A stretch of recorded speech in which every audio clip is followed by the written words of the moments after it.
ከሙታን መሃል ለምን ፈለጋችሁ? ተነስቷል ጌታ ተነስቷል ይብዛ ሰላማችሁ።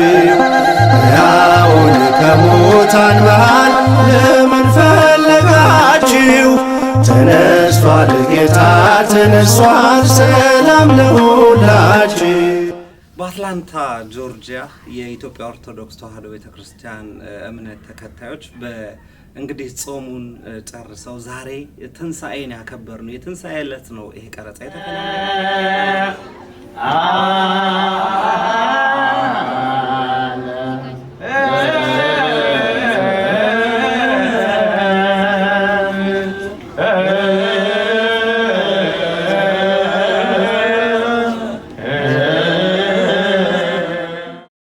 መላከ ብርሃን ቀሲስ ማንችሎት እንኳን ለብርሃነ ትንሣኤው በሰላምና በጤና አደረሰዎት። እንኳን አብሮ አደረሰን። ክርስቶስ ተንሥአ እሙታን በአቢይ ኃይል ወሥልጣን አሰሮ ለሰይጣን አግዓዞ ለአዳም ሰላም እምይእዜሰ ኮነ ፍስሐ ወሰላም። በጣም አመሰግናለሁ። በአትላንታ ቅድስት ሥላሴ ቤተክርስቲያን ተገናኘን። ለመላው ዓለም በመላው ዓለም ላሉ ለኢትዮጵያ ኦርቶዶክስ ተዋሕዶ ቤተክርስቲያን ተከታዮች የእንኳን አደረሳችሁ መልእክቶን በቅድሚያ ያድርሱልኝ፣ ቡራኪዎትንም ጭምር። መልካም እግዚአብሔር በመጀመሪያ በያላችሁበት ሁላችሁንም ይባርካችሁ። የትንሣኤ በዓል በቤተ ክርስቲያናችን እጅግ በጣም የተከበረ በዓል ነው። ክርስቶስ ኢየሱስ ሞትን ድል አድርጎ ሲነሳ እኛ ደግሞ በሕይወታችን ከተጫነን መቃብር በየቀኑ ፈንቅለን እንድንወጣ ትልቁ መልእክት የትንሣኤን ብርሃን ስንጎናጸፍና ትንሣኤን ስናከብር ከወደቅንበት እንነሳለን፣ ከሄድንበት ጨለማ እግዚአብሔር ያበራልናል የሚለውን ተስፋ ይዘን እንንቀሳቀሳለን ማለት ነው። ስለዚህ የትንሣኤው መልእክት የሰው ልጅ በያዘው ነገር፣ በያዘው ችግር፣ በያዘው አንዳች ነገር ተይዞና ተጭኖ አይቀርም፣ ይነሳል። በውስጡ እግዚአብሔር የሰጠው የእግዚአብሔር መንፈስ ስላለው ያልፋልና ሕይወታችንን በዚህ በዛሬው ማንነታችን ዲፋይን እንዳናደርገው በየቀኑ ቤተክርስቲያን የትንሣኤን በዓል እንድንሰብክ ታስተምረናለችና እንኳን ለብርሃነ ትንሣኤው በሰላም አደረሳችሁ።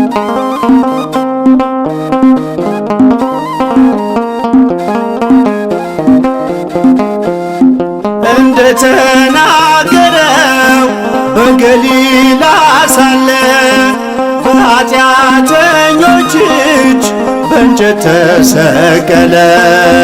በሦስተኛውም ቀን ከሙታን ተነሳ። የሃይማኖት ታሪኩ አብርሃ እንኳን ለብርሃነ ትንሣኤው በሰላምና በጤና ደረሰ። እንኳን አብሮ አደረሰን። ትንሣኤው እንዴት ነው? ዛሬ እንግዲህ ለጾሙንም ለመፍታት በቅተናል። ትንሣኤውን አብረን ለማክበር በቅተናል። ትንሣኤ ለአንተ ትርጉሙ ምንድን ነው መምህር? ትንሣኤ እንደ ክርስትና ስንመለከተው ለእኔም ሆነ ለመላው ሕዝበ ክርስቲያን አዲስ ሕይወት ያገኘንበት ምዕራፍ ነው። ምክንያቱም መጽሐፍ ቅዱስ ስናነብ ሞት በአዳም በኩል መጥቷል፣ ሕይወት ደግሞ በክርስቶስ አግኝተናል። ስለዚህ በአዳም በኩል የመጣብንን እርግማን በክርስቶስ በኩል የተሻረበት ነው። መጽሐፍ ቅዱስ ላይ ስለ ትንሣኤ አንዲት ቃል አለች፣ እሷን ባንበብ ደስ ይለኛል። በአንደኛ ቆሮንቶስ ምዕራፍ 15 ቁጥር 21 ላይ ሞት በሰው በኩል ስለመጣ ትንሣኤ ሙታን በሰው በኩል ሆኗል። ሁሉ በአዳም እንደሚሞቱ እንዲሁ ሁሉ በክርስቶስ ደግሞ ሕያዋን ይሆናሉ የሚል ቃል አለ። እንግዲህ ዛሬ ትንሣኤን የምናስበው በአዳም በኩል የመጣብን እርግማን፣ ሞት፣ ውድቀት፣ ውርደት በክርስቶስ ተሽሮ ሌላ አዲስ የሕይወት ምዕራፍ ያገኘንበት ነው። ክርስቶስ ተነሳ ስንል የእኛን ትንሣኤ ነው እያሳየን ያለው። ክርስቶስ የትንሣኤያችን በኩር ነው የሚለው።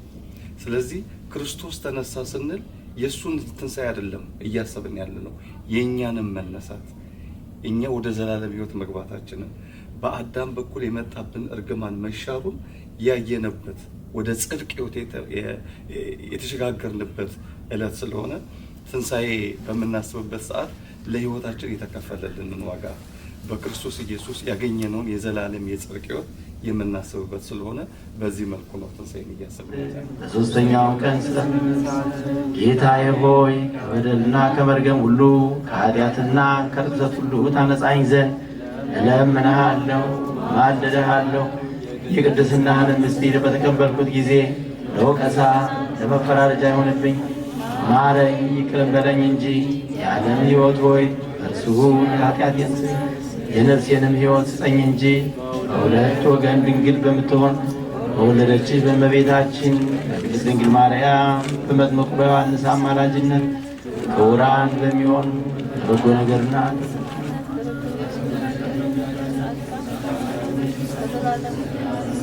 በከበረው ደምህ የዓለምን ኃጢአት ያጠራ በንስሐ የተመለሱ ሰዎችን እስከ ፍጻሜ በቤትህ አንጽተህ የምታኖር ጌታዬ መድኃኒቴ ኢየሱስ ክርስቶስ ሆይ የኔን ኃጢአት ይቅር በል፣ የወገኖችን ኃጢአት ይቅር በል። የማይሰራ ኃጢአት እግዚአብሔር ይፍታ።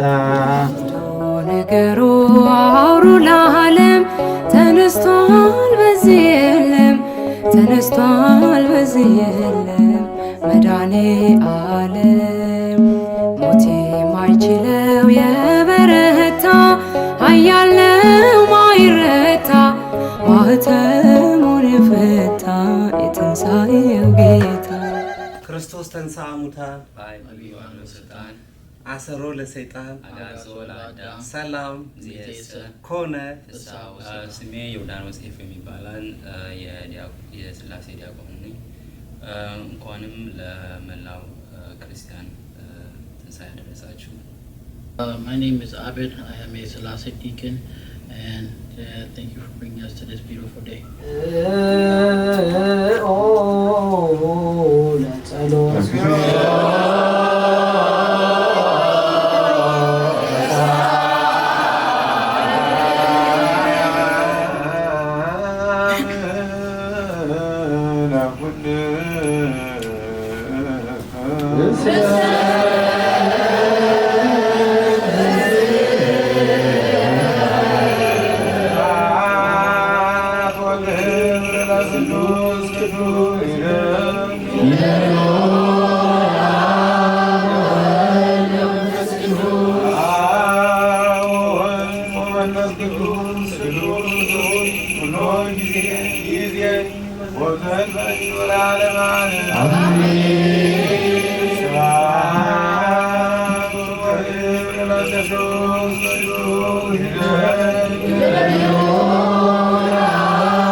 ቶሩ ጾም በቤተ ክርስቲያናችን እንዴት አለፈ? በተለይ ደግሞ በአትላንታ ያሉ ምእመናን የቅድስት ሥላሴ ቤተ ክርስቲያን ምእመናን እንዴት አሳለፉት? በምን መልክ አለፈ? እንግዲህ ትልቁ ኦርቶዶክሳውያን ጾምን የሚያከብሩት ከእህልና ከውሃ ጋር ባለው ግብግብ ብቻ አይደለም። አንደበት ክፉ ከመናገር ይጾማል፣ ዓይን ክፉ ከማየት ይጾማል፣ እግር ወደ ክፉ ጎዳና ከመሄድ ይጾማል፣ እጆቻችን ወደ መልካም በመዘርጋት ከክፉ ነገር ይጾማሉ እና እነ ቅዱስ ያሬድ ያስተማሩት የጾም አይነት ይሄኛው ነው።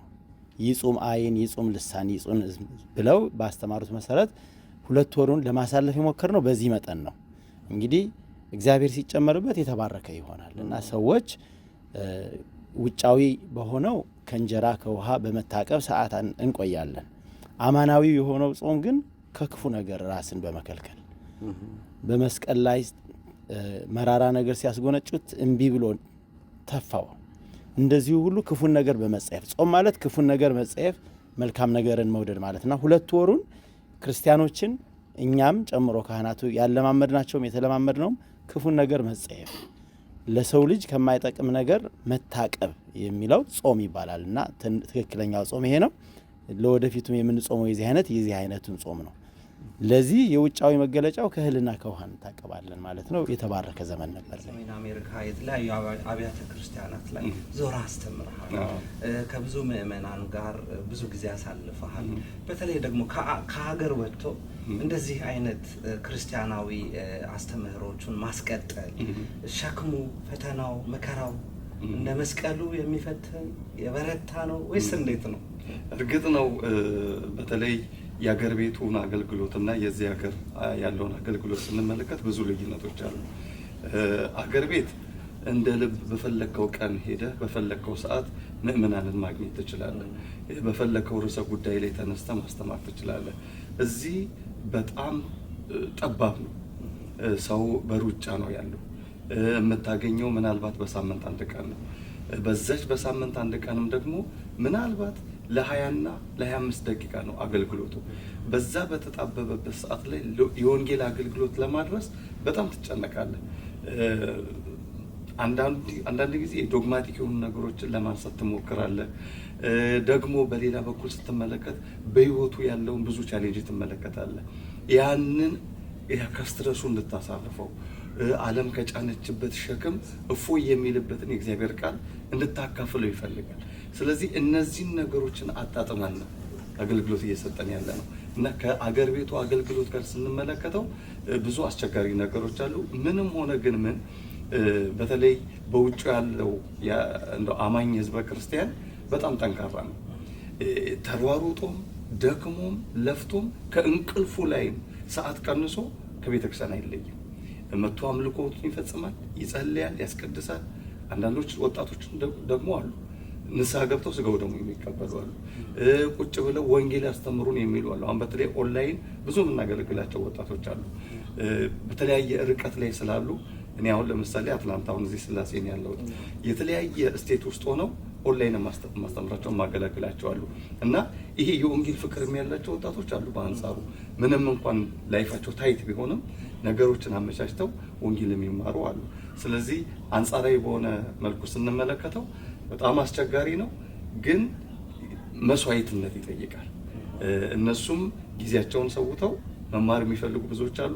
እኛም ደግሞ ካለ ሁኔታ ጋር አመቻችተን ወንጌሉን እያገለገልን ነው። እግዚአብሔር ይመስገን። ብዙዎች ደግሞ በሃይማኖት ጥላ ስር ተከልለው ነው ያሉት እና በዚህ መልኩ ጥሩ ነገሮች አሉ ብዬ ተመለከተ። ትንሣኤ ማለት ለእኔ በቃ ሁላችንም ያው ጌታችን ኢየሱስ ክርስቶስ የተነሳበት ከሙታን ነው። እኛም እንደዚሁ እንደሱ እንደምንነሳ ከኃጢአታችን ተሰርየን እንደዛ እንደምንነሳ ነው። ትንሣኤ ማለት ለእኔ እንደዛ ነው። For me, Tinsai is when, again, God has risen from the dead, and also the day that we get cleansed from our sins, and the day that we are reborn again.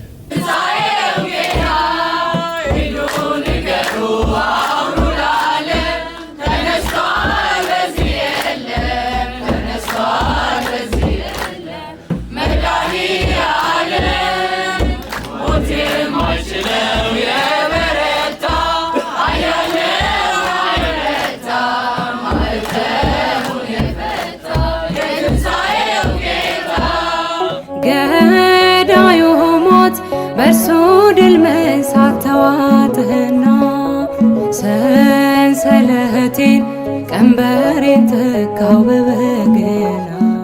ቤተ ክርስቲያኒቷ በጣም ያስተዋልኳቸው ብዙ ነገሮች ቢኖሩም በተለይ ደግሞ ታዳጊ ልጆች ላይ እየሰራችሁት ያለውን ዲያቆናትን መዘምራንን ለማፍራት እየተደረገ ያለን ጥረት አይቻለሁ።